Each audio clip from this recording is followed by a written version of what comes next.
ನಮ್ಮ ಮಗಳ sir ಅಂತಿದ್ರಿಲ್ಲ, T V ಮಗಳಾದ ಗುರುಗಳು, ಅವ್ರೊಂದು ತಮಾಷೆ ಹೇಳ್ತಿದ್ರು ನಮಗೆಲ್ಲ ಟ್ಯೂಷನ್ ಹೋಗೋದಾಗ. ಒಂದು ಹುಡುಗಿತ್ತಂತ, ಅವನಿಗೆ ಭಾಳ ಕಷ್ಟಪಟ್ಟು ಸರ್ ಕಲಿಸ್ತಿದ್ರಂತ. ಅವನಿಗೆ ಎಲೆಕ್ಟ್ರಿಸಿಟಿ ಅನ್ನಂತ ಕಲಿಸ್ತಿದ್ರು, ಅವನಿಗೆ ಅನ್ಲಿಕ್ಕೆ ಬರ್ತಿದ್ದಿಲ್ಲ. ಅವ ಬರೀ ಎಲೆಕ್ಟ್ರಿಕಿಟಿ ಅಂತಿದ್ದವ. ಅವ ಮಾಸ್ತರ್ಗೆ ಒಂದು ದಿವಸ ಬಜಾರ್ದಾಗ ಅವ್ರ ಅಪ್ಪ ಭೇಟಿಯಾದ. ನಿಮ್ಮ ಹುಡುಗಗೆ ಎಷ್ಟು ಸಲ ಹೇಳ್ತೀನಿ ರೀ ಎಲೆಕ್ಟ್ರಿಸಿಟಿ ಅನ್ನಂತಂದು, ಅವ ಬರೀ ಎಲೆಕ್ಟ್ರಿಕಿಟಿ ಅಂತಂದು ಹೇಳಬಾರ್ದನ್ನು ನೀವು.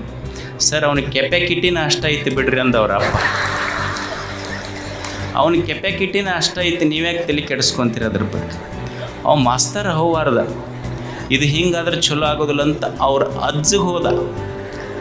ಅವ್ರ ಅಜ್ಜಿಗೆ ಹೋಗಿ ಭೇಟಿಯಾಗಿ ಹೇಳ್ದ, ಅಲ್ರಿ ಮತ್ತು ನಿಮ್ಮ ಅಮ್ಮಗ ನೋಡಿದ್ರೆ ಎಲೆಕ್ಟ್ರಿಕಿಟಿ ಅಂತಾನ, ನಿಮ್ಮ ಮಗ ನೋಡಿದ್ರೆ ಕೆಪಾಕಿಟಿ ಅಂತಾನ, ಇವ್ರಿಗೆ ನೀವರ ಹೇಳ್ಬೇಕಲ್ಲ.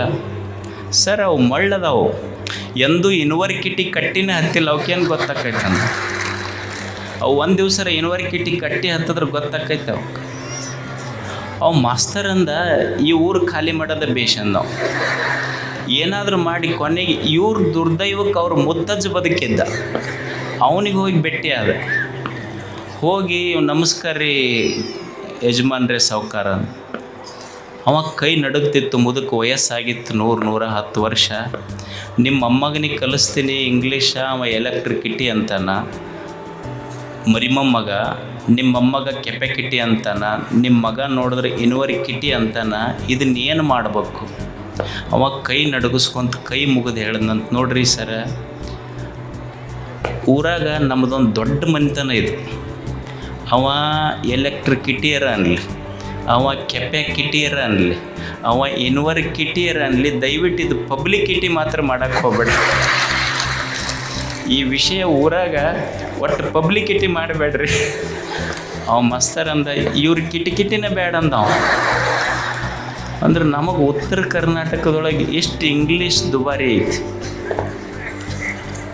ಇಂಥದ್ರೊಳಗೆ ಒಟ್ಟು ಸಾಲಿ ಕಲಿತವ್ರದ ಸಮಸ್ಯೆ ನಮಗಿದು.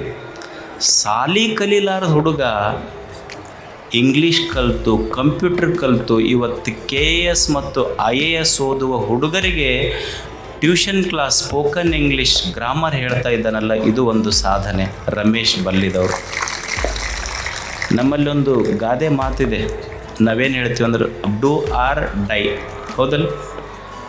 ಡೂ ಆರ್ ಡೈಯಲ್, ಮಾಡು ಇಲ್ಲವೇ ಮಡಿ ಅಂತ ನಾವು ಹೇಳ್ತೀವಿ. ಹಂಗಲ್ಲ, ಡೂ ಆರ್ ಡೈ ಅಲ್ಲ, ಡೂ ಬಿಫೋರ್ ಡೈ. ಇದು ಕಲಿಬೇಕಾಗಿದ್ದು ನಾವು. Do something before you die. ಅಂಥ ಒಂದು ಸಾಧನೆಯನ್ನು ಮಾಡಿರುವಂಥ ರಮೇಶ್ ಬಲ್ಲಿ